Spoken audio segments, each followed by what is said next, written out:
Manual de orientación con juegos. El juego como recurso de orientación, psicojuegos, psicolúdicas. Los problemas familiares, violencias familiares, divorcios difíciles y no difíciles, violencias de parejas, adicción de algún integrante como alcoholismo, etc., crisis familiares de diversas índoles, problemas escolares, maltrato infantil, traumas, abusos sexuales, no ser querido, etc., suscitan en el niño diversos efectos: depresión, angustia, caída de la autoestima, ansiedad, conductas regresivas, inhibición intelectual y emocional que pesa en sus rendimientos escolares, así como reactividad, conductas impulsivas, descontrol, maltrato entre hermanos, etc., es decir, ante problemáticas familiares, vinculares, en la relación padre-hijos, maltratos, rupturas familiares, etc., el niño sufre y para acceder a su modelo de mundo, a su mapa emocional, a lo que interpreta de lo que le sucede y lo que pasa en su familia, con sus padres, en la escuela, etc., tenemos diversos recursos: dibujos, el juego, modelados, psicodrama infantil, el propio discurso del niño, la entrevista con los padres, su cuaderno, lo que cuentan los hermanos,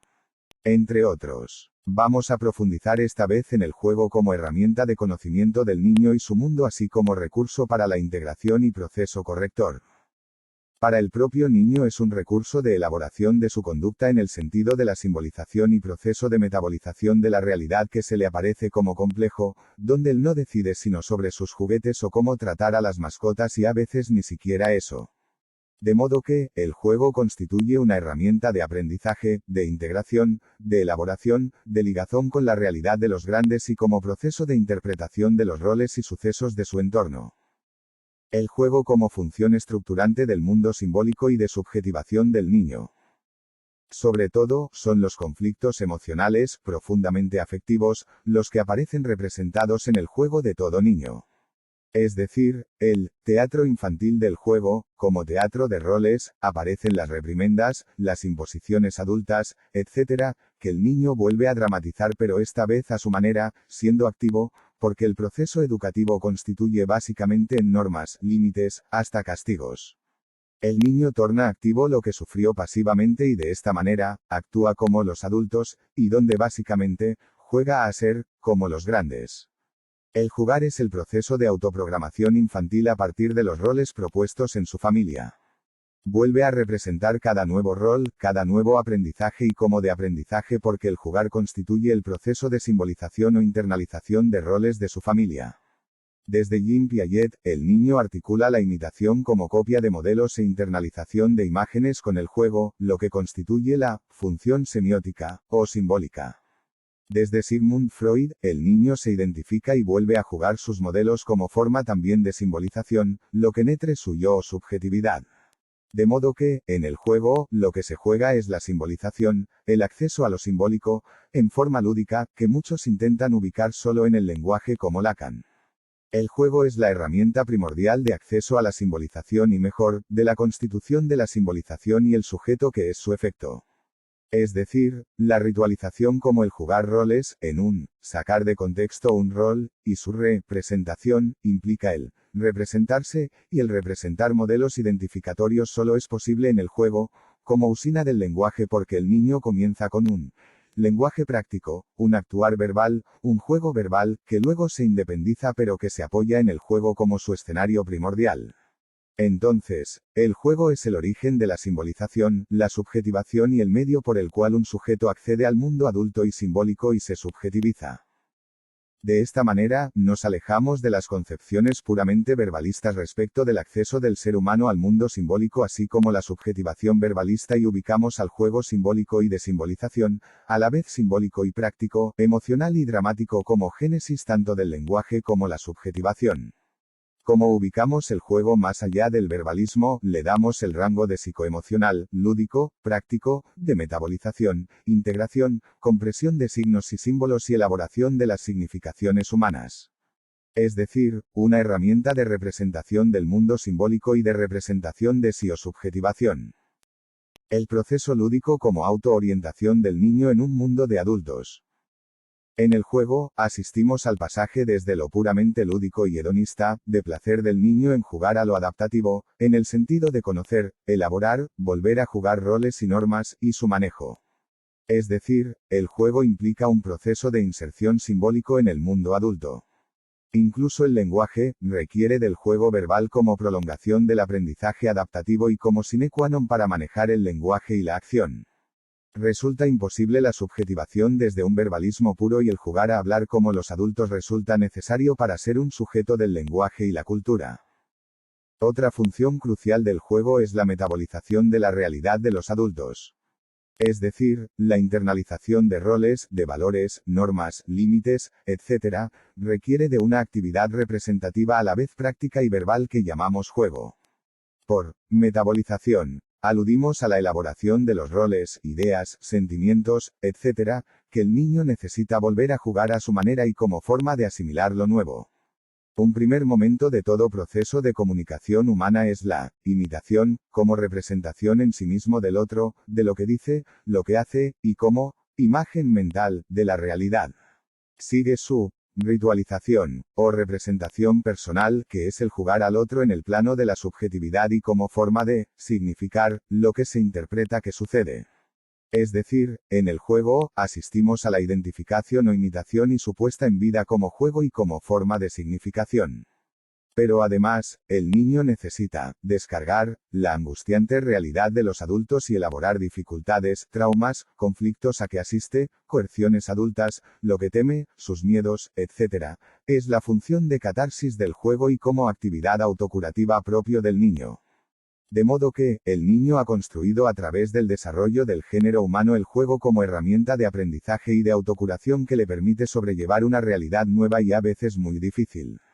De modo que, si incentivamos el juego podemos lograr que el niño supere sus dificultades, inhibiciones, traumas, miedos, daños, etc. Al mismo tiempo, fortalecemos sus funciones, sus ideas, y sentimiento de autoestima necesario para todo sujeto.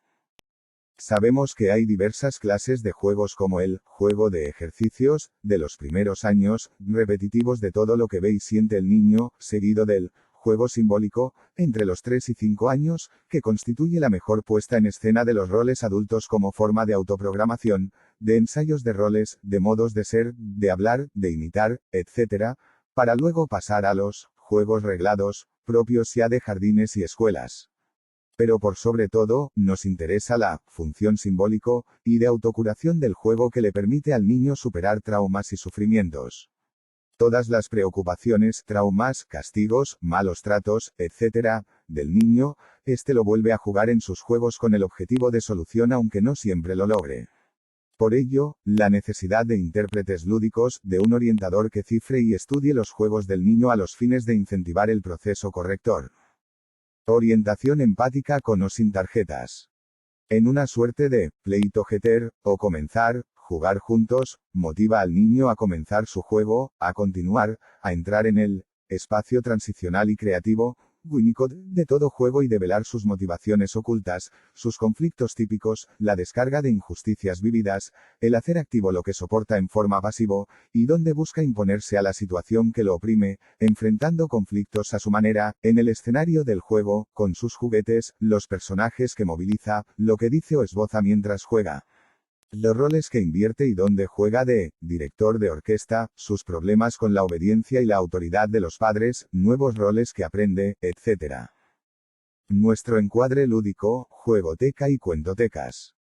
En el juego y el jugar, el niño se orienta a sí mismo en relación al mundo adulto y el suyo propio, en vías de formación.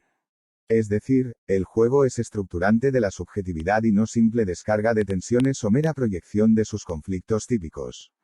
De allí la necesidad de una juegoteca o salón de juegos con la caja de juguetes, donde debemos nutrir de muñecas de niñas y niños, cochecitos, casitas, figuras paternas, animales como tigres, osos, leones, peces, fichas, hojas para jugar a dibujar, jugar al garabato, a dibujar casas, padres, etc., porque el dibujar es también parte y posee su momento de juego.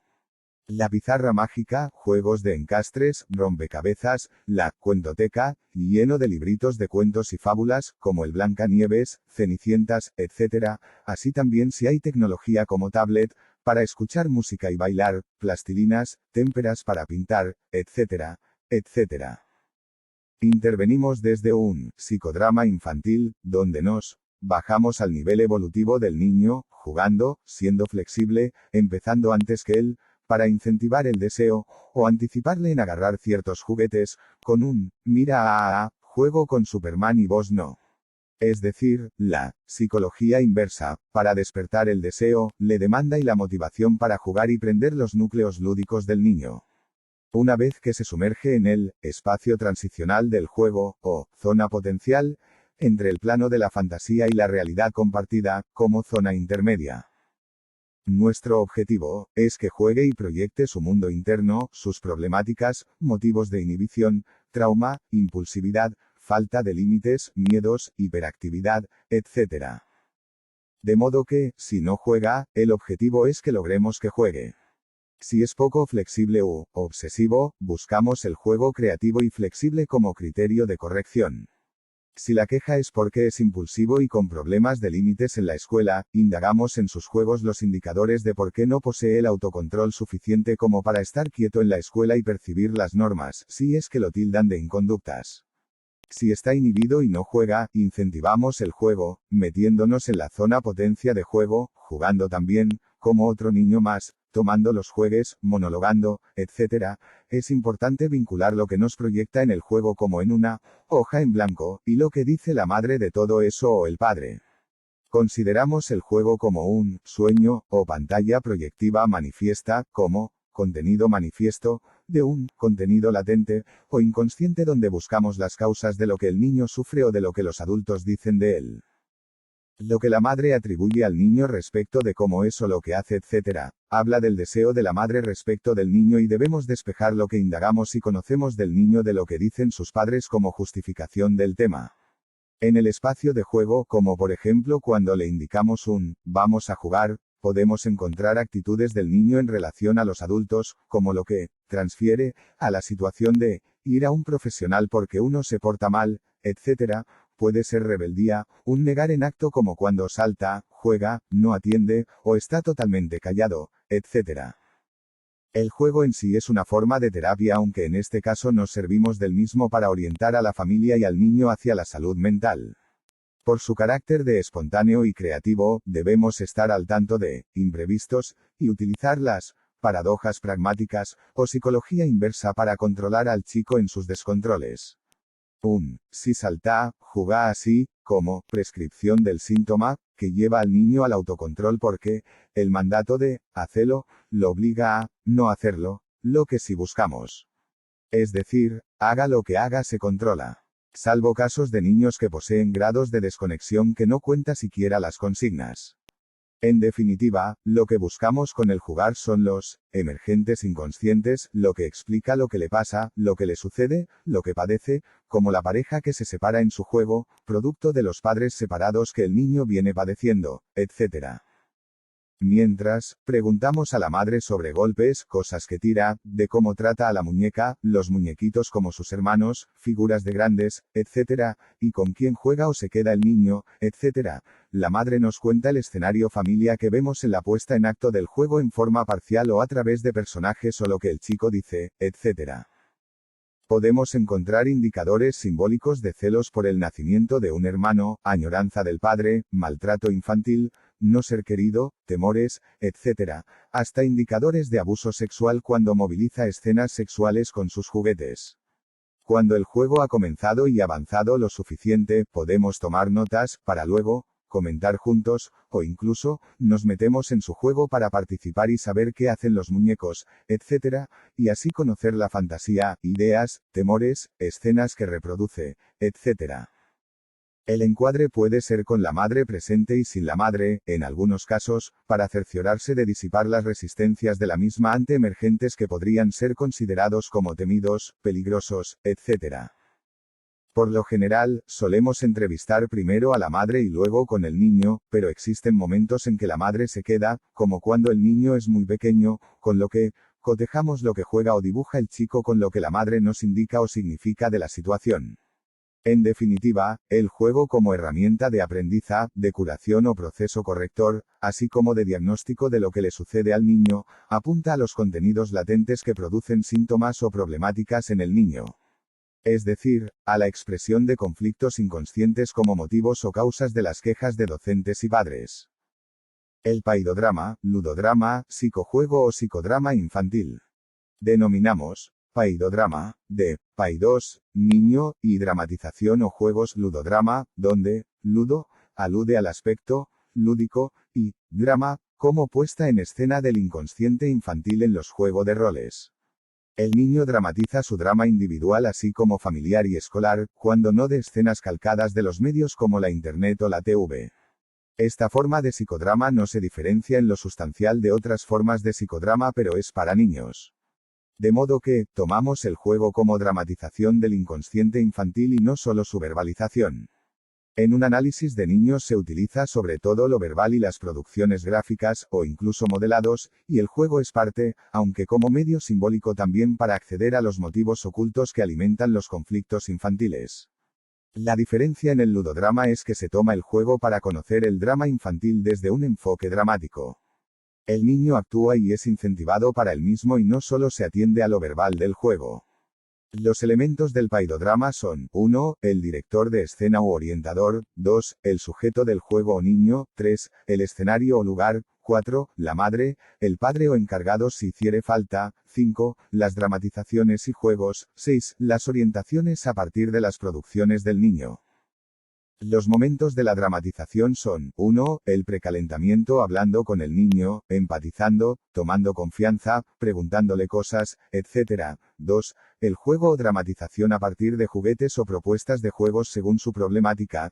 3. El momento del emergente de contenidos inconscientes como motivos de sus problemáticas. Y 4. El momento en que conversamos nuevamente con él sobre lo jugado. Si está la madre, la incluimos en los comentarios. Los niños suelen ir a la caja de juguete en forma espontánea y podemos utilizar como escenario el ludoteca o salón de juegos, el consultorio, o el lugar en que orientemos. En su conjunto, podemos llamar paidoteca al salón de juegos, de dibujos libres, arte lúdico, cuentoteca, laborterapia infantil, caja de juguetes, tecnologías como PC, tablet, internet, psicojuegos con sus aparatos, entre otros. El niño actúa los roles inconscientes pertenecientes al escenario de su conflicto infantil como el escenario edípico. Actúa sus celos respecto del nuevo hermanito y como complejo de Caín. Hace activo situaciones en que es maltratado o no querido. Descarga tensiones o fase catártica del ludodrama, entre otras posibilidades.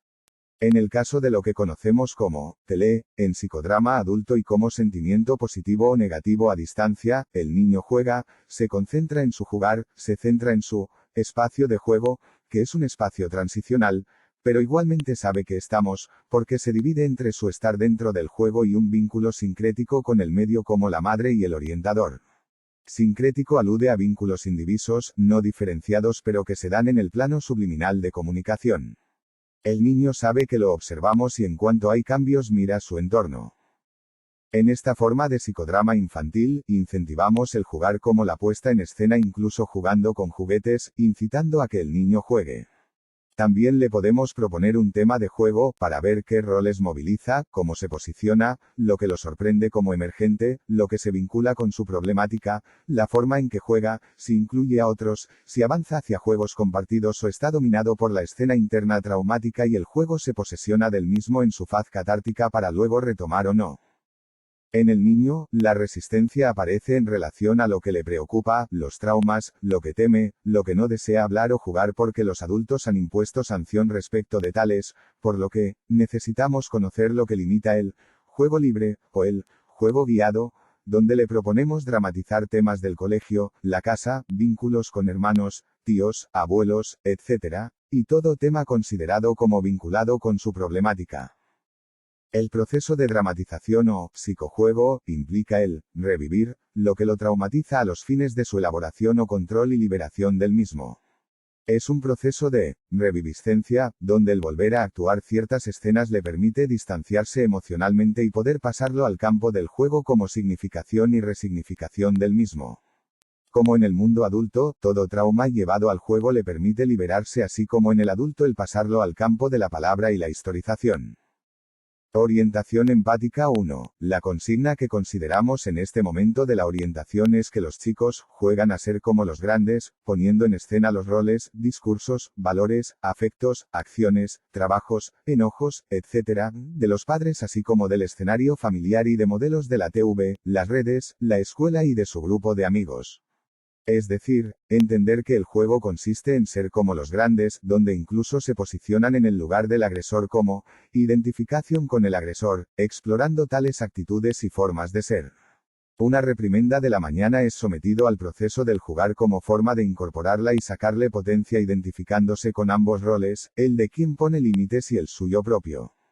En definitiva, el niño se programa a ser como los grandes, calcando sus caracteres y formas de ser, el estilo de vida, las definiciones sobre lo que es ser padre, hijo, hija, cómo educar, etc., y toda clase de ejemplos adultos que luego es procesado por el juego.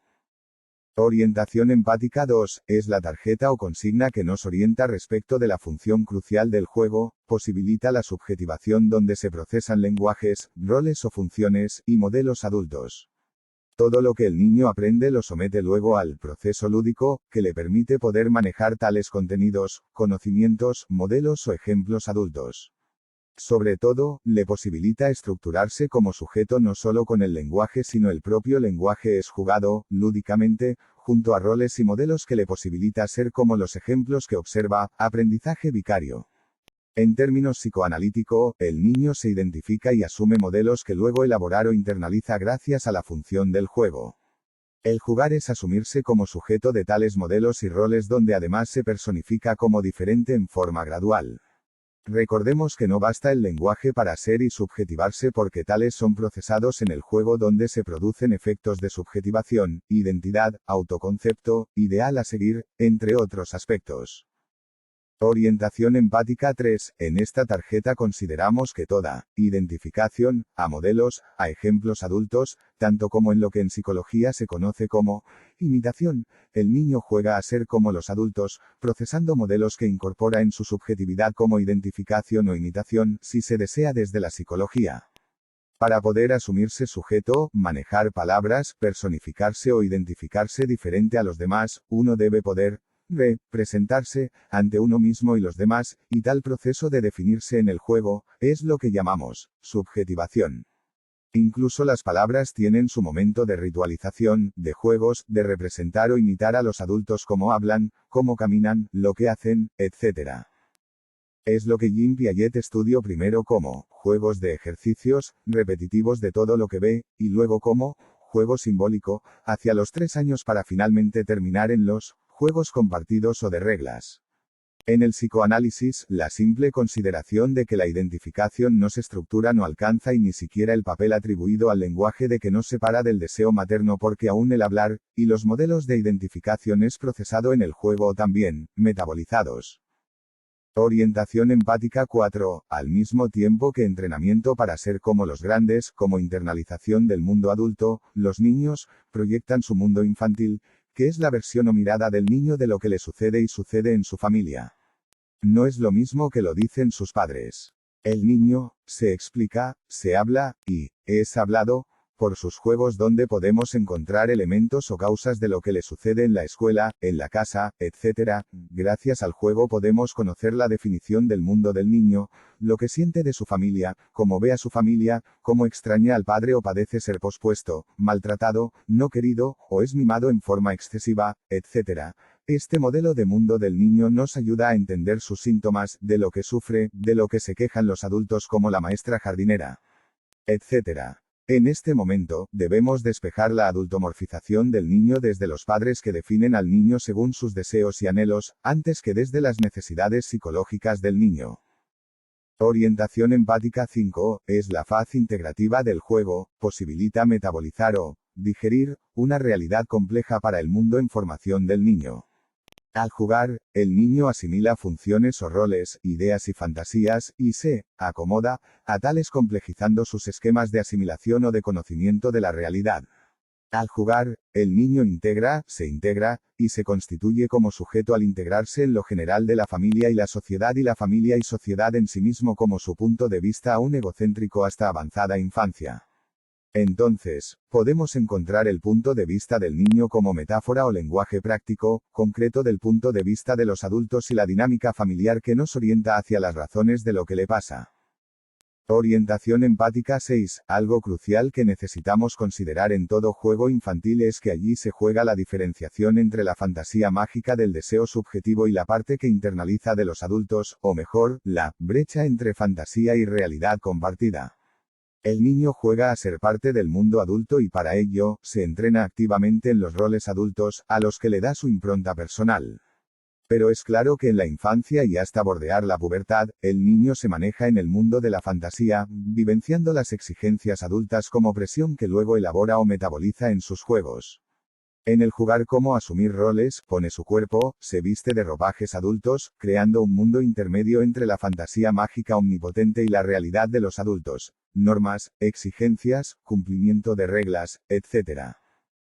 Orientación empática 7. El espacio del juego es un espacio transicional, donde se juega el pasaje desde el mundo mágico y fantaseado del niño al de la realidad objetiva, considerado como mundo compartido de los adultos.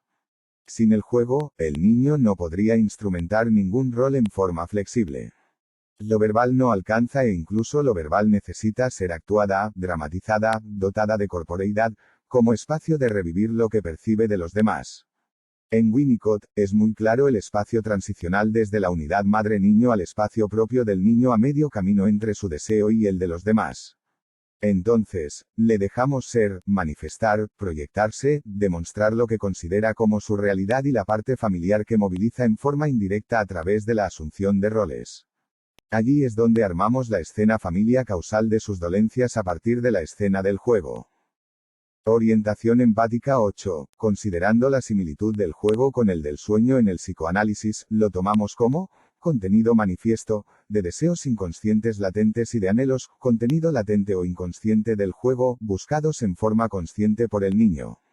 Pero allí hay deformación de la realidad producto del deseo y la fantasía del niño y podemos encontrar una parte, omisiones, sustitución de personajes, hasta cuentos y fábulas donde el niño proyecta su deseo, angustias y temores.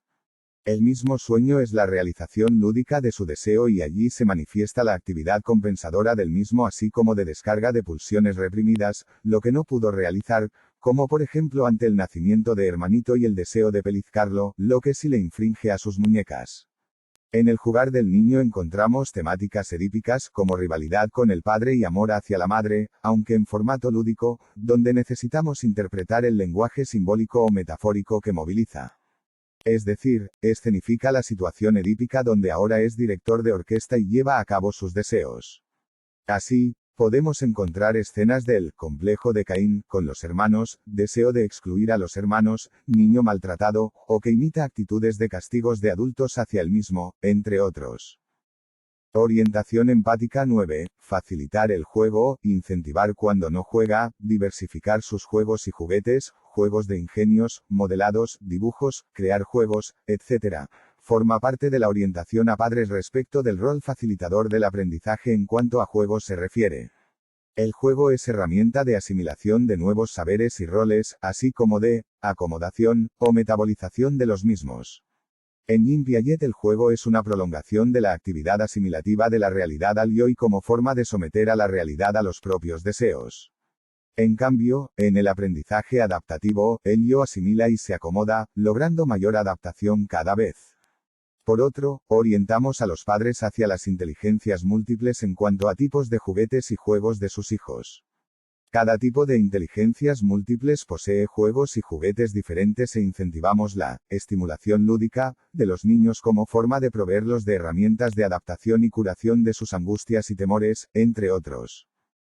También, incentivamos los juegos empáticos, a través de la inteligencia emocional y como forma de lograr mayor capacidad de inversión de roles, de asumir roles, conciencia de roles complementarios, autocontrol emocional y habilidad interpersonal. Orientación empática 10. Por lo que venimos viendo, resulta muy clara además el uso diagnóstico del juego para conocer las razones que llevan al niño a estar inhibido, tener hiperactividad, angustia o miedos, ataques de pánicos, descontrol, no respetar las normas escolares, sufrir de depresión, entre otros. Es que el juego pone en escena conflictos familiares, de parejas, fraternos o entre hermanos, maltratos, abusos sexuales, injusticias vividas, agresiones, etc. Y buscamos en el juego el mapa emocional del niño que es definido en forma de, dígalo con gestos y palabras. De allí la herramienta creada por Arminda Aberasturi llamada, la hora de juego, donde observamos al niño jugar y exteriorizar toda clase de juegos simbólicos que aluden a los casos citados. En nuestra paidoteca, la caja de juguetes, etc., procedemos a estudiar el jugar del niño así como lo que nos cuenta del mismo.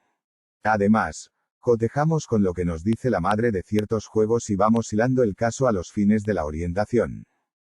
Al respecto, podemos encontrar, 1. Niños que no juegan, como los casos de autismo si procedemos a la derivación al psicólogo. 2. Juegos descontrolados como en niños hiperactivos y desatentos. 3. Juegos agresivos que reviven maltratos y allí analizamos la escena para evidenciar el trauma y secuelas en el niño. 4. Juegos sexuales que aluden a escenas sexuales en la familia. La forma en que manipula muñecas, zonas erógenas, etc., son indicativos. Pero debemos diferenciar la investigación sexual infantil, normal y los juegos sexuales infantiles, típicos, propios del desarrollo psicosexual de casos de toqueteos y abusos. Incluso, pueden existir situaciones en que asistimos a juegos sexuales de riesgos, cuando la niña de 6 juega con uno de 12 años, aproximadamente, donde hay un desnivel y resulta necesario orientar hacia la imposición de límites, cuidados, alejamiento de primos incestuosos o el ajuste de la prohibición del incesto entre hermanos mayores y menores. 5. Juegos expulsivos, donde el niño patea el tablero, reacciona, ataca los juguetes, como forma de descargar las angustias que siente ante escenas familiares de violencias o violencias de parejas que lo traumatiza. 6. Juegos de denuncias de no ser queridos, ser pospuestos, nació un hermanito, papá se fue, mamá es golpeada, papá toma y se pone loco, etc. 6. Juegos de familias ensambladas donde predominan los conflictos entre todos. 7. Juegos repetitivos, sin creatividad, que alude a estados regresivos, a necesidad de derivar al psicólogo. En definitiva, los casos son innumerables y utilizamos el juego como una de las herramientas para conocer el mapa emocional del niño. Orientación empática 11. Es el momento en que consideramos el juego como curativo, como proceso terapéutico universal, incluso desde el punto de vista etológico. Diversas especies atraviesan por momentos de juegos, donde practican ser como los adultos. Al jugar, los niños no solo aprehenden nuevos conocimientos y ni tan solo hacen catarsis, sino además, se curan de angustias, tensiones, depresiones, traumas, desilusiones, entre otros. De modo que, al incentivar el juego en su diversidad, en su creatividad más radical, incentivamos la autocuración de los niños y fortaleza emocional además de la integridad. Orientación empática 12. En el jugar, el niño torna activo lo que padeció en forma pasivo. Es decir, situaciones de sufrimientos, de castigos, maltratos, abusos, etc., son repetidos en el escenario del juego en un intento de elaboración y como secuelas de traumas.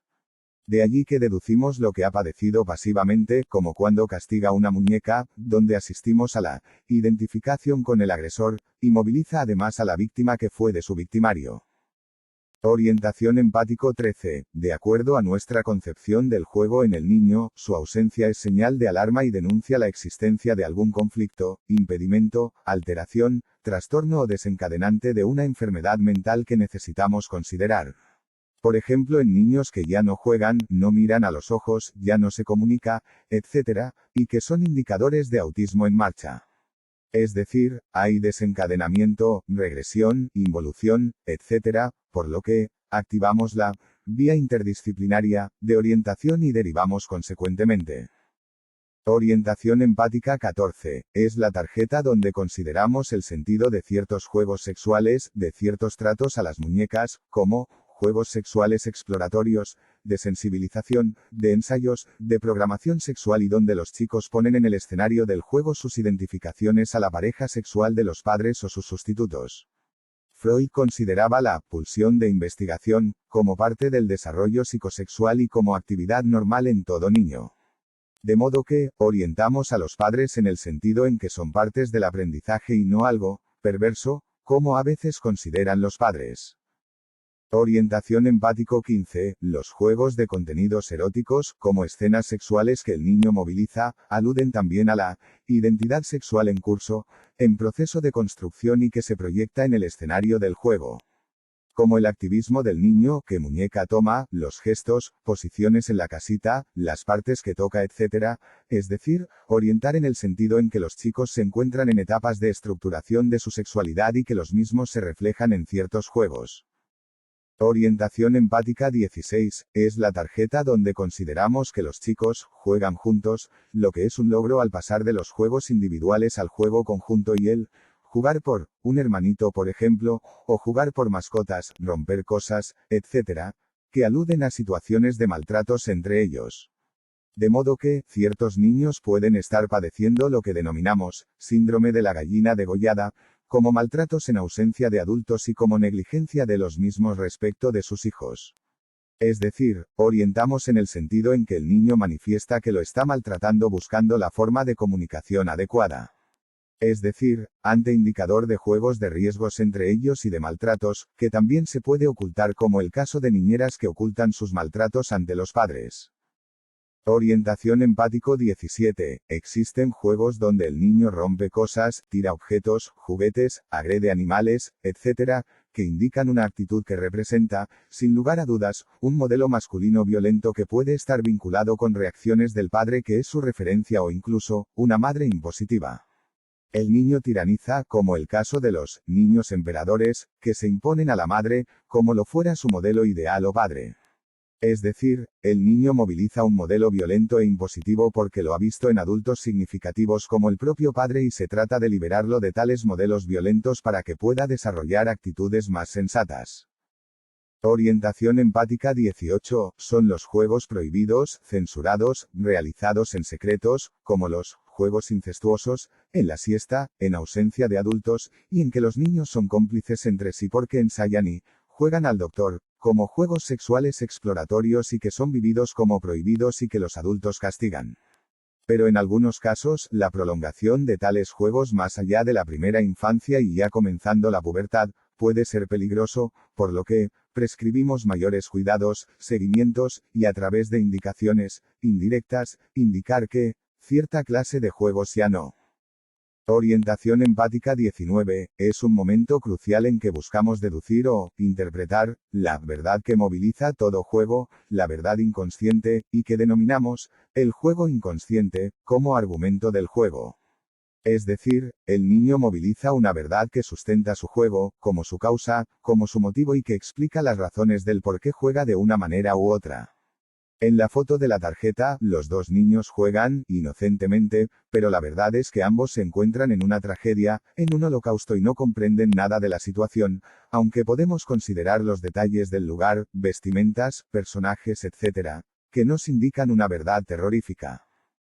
Orientación empática 20. Son los recursos del que disponemos en la orientación con juegos, la paidoteca, donde tenemos, paidos, niño, y teca, lugar, sala, etc., o también, ludoteca, y juegoteca. Allí disponemos de la caja de juguetes, la cuentoteca, como biblioteca de cuentos conocidos, elementos para pintar, modelar, dibujar. Es allí donde utilizamos, por ejemplo, la hora de juegos, el paidodrama, como psicodrama infantil de juegos, entre otros. Orientación empática 21. Con esta tarjeta buscamos diferenciar los juegos típicos, de cada edad, grupo cultural y clase social de los juegos regresivos, correspondientes a otra edad, lo que nos habla de que allí ha ocurrido algo y el niño se replegó a otros momentos de su desarrollo. Una vez, una niña manifestó que jugaba a sacarse la ropita con su padrastro. Alarmada, la madre expulsó al hombre yendo además a denunciar. Intrigada, asistió al psicólogo y en el proceso, surgió que tal juego era con su primo de 12 años. Tranquilizada, la madre volvió con su ex. Pero la indagación siguió y salió que la niña de 6 había observado tal juego entre la niñera y el padrastro, lo que llevó a la expulsión de la niñera. Pero continuando con la indagación, los dibujos, juegos, entrevistas, etc., dieron que la abuela también jugaba con el dueño de la casa e incluso su madre, que salí con el vecino. De modo que, en un clima muy sexual, la niña confesó ante insistencias de la madre otra cosa, lo que se verificó en el proceso de revisión. Incluso ella misma estaba muy libidinizada, no obstante su temprana edad porque se pintaba, jugaba con el primo, etc. Orientación empática 22. Los niños invitados al juego genealógico de representar un papel del que ni siquiera son conscientes sus padres. Es decir, ubicados en un lugar peligroso, de sufrimientos, de riesgos, como secreto que se vuelve a jugar como un juego psicológico, donde el niño es ubicado en un lugar simbólico de peligro. En un caso, el niño jugaba con árboles, pintaba árboles todo verde, incluso el tronco, flores verdes, casas verdes, etc. La madre consideró que la costumbre era del abuelo paterno o padre de su padre, por lo que, interrogué sobre el mismo. Cuando el padre era pequeño y en ocasión de ir a la escuela, ocurrió un accidente al bajar del escolar. Uno de sus hermanos falleció atropellado. Es decir, al abuelo le pasó eso y es el padre del niño, con lo que, el padre del niño estaba en la misma senda que su padre en repetir el mal transmitido y heredado esta vez por el nieto. No bastó sino preguntar si había sucedido algo parecido con el niño y sí, en 2 ocasiones del que se salvó. Entonces le expliqué de legados o transmisiones transgeneracionales y de cómo los hijos suelen repetir las peripecias paternas. Desde allí que la madre introdujo recaudos y la vez que volvía a ver al niño ya no jugaba con tocar plantas, árboles, flores o dibujarlos, etc. Orientación empática 23, como proceso que subjetiva, que permite curarse, que permite conectarse con el mundo adulto, que permite integrarse, y elaborar traumas, etc. El juego también constituye el operador u organizador del mundo del niño y en el que el mismo se mueve. Permite significar roles, valores, ideas, modelos, vínculos, etc., de los adultos y armar un paradigma de vida propio de su familia, donde podemos encontrar rastros de pujas de linajes. De modo que, el jugar es formativo de un modelo de mundo, de definiciones, de múltiples roles, lugares, personajes, héroes, etc., que nutre al niño en la asunción de su propio rol. Por ejemplo contrario, el niño autista no juega y es señal de la detección del proceso de simbolización o función simbólica, cuyo aparato o dispositivo integrador u organizador es el juego. Orientación empática 24. También, el juego constituye una forma de comunicación del mundo subjetivo del niño, de cómo siente su vida, lo que le afecta, lo que padece, sus miedos, conflictos, momentos críticos, etc., pero por sobre todo, como un comunicarse en el jugar, donde nos grafica sus creencias fundamentales, los roles que ha aprendido, los traumas padecidos, lo que le falta aún como la conformación de la instancia moral o superior para poder autocontrolarse y tener límites éticos, entre otros. En lo que hace y dice nos dice lo que considera que es su modo de ser y los problemas que padece. De allí partimos para orientar a la madre sobre lo adecuado para tal o cual chico según su momento. Orientación empática 25. A veces, ciertos chicos se muestran reacios a jugar o a dramatizar con sus juguetes. De modo que nos ponemos a jugar ante él, y apropiándonos de los juguetes, de buena gana, para que empiece a desear jugar y meterse en la pileta.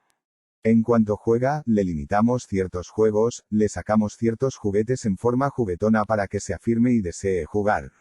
Es decir, le estamos haciendo desear que juegue. Es lo que se conoce como efecto Zeigarnik, donde los juegos inconclusos motivan a completarlo pero de manera supernecesaria. Es que, la mente tiene a lo que en Gestalt se conoce como ley del cierre, o tendencia a completar las figuras incompletas y que en el campo del deseo es descompletar el deseo para que tienda aún más a completarse. Y el niño desea jugar cuando se le dice un nu, en forma serena. También para orientar este efecto hacia ciertos temas que nos interesa que Dramatis, podemos incentivarlo diciéndole, no vamos a jugar sobre escuela ni tizas, ni cuadernos y ahí está el cuaderno que un chico sabía usar mejor que todos, etc. Avanzará sobre el cuaderno. Orientación empática 26. Con esta tarjeta volvemos sobre el hacer activo lo vivido pasivamente, como algo lesivo, traumático, como intentos de resolución de lo que para el niño fue lesivo, doloroso. Pero a veces, el juego no logra descargar o despotenciar los traumas y allí es donde orientamos hacia juegos creativos, hacia la diversificación del mismo, orientando hacia las inteligencias múltiples, entre otros. Pero aún, debemos conocer en el caso el proceso de identificación con el agresor, que provoca la transmisión de un mal modelo, de un modelo violento, de maltrato, de un método de crianza por castigos, y que el chico asume en sí por esto de identificarse con su agresor. Entonces, la tarea consiste en la desidentificación vía el juego, metiéndose en el juego con él, cambiando las secuencias, el argumento del juego, articulando con cuentos o fábulas mejores, donde los personajes cambiaron porque queda mal castigar a un chico por hacer esto o lo otro.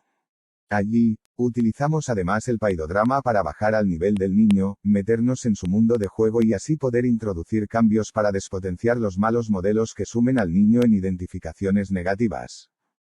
Orientación empática 27, es el caso del oposicionismo infantil en ciertos momentos con el famoso no, que consiste en que el niño se afirma, se aferra a una imagen de sí, a una definición de sí, con lo que, lo adecuado es dejarlo ser, que juegue, para luego meternos en su juego y comenzar las resignificaciones, los reencuadres de su mundo acotado por un modelo rígido y comenzar a jugar de manera más flexible.